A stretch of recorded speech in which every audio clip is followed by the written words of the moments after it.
joy kelganda hammamiz gapirdik, vatani uchun dedik, ota-onamiz uchun, o'zimiz uchun, xalq uchun, O'zbekiston uchun dedik.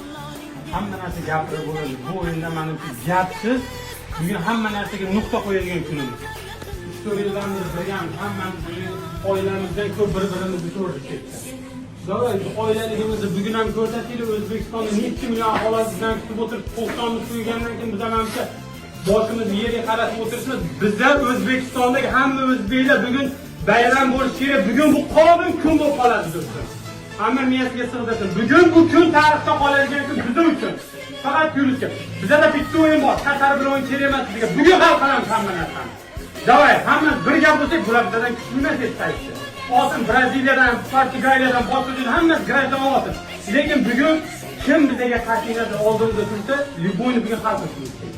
Davay, bu Allah bugun hamma bugun bizlar bilan birga O'zbekiston hamma duo qilib o'tiribdi. Makkadan hamma joydan ota-onalarimiz duo qilib o'tirdi. Xudo xolasa hamma narsa yaxshi bo'ladi. Ko'chmasdan 100% beraylik o'zimizdan samadasi, qolgani Allohdan. Davay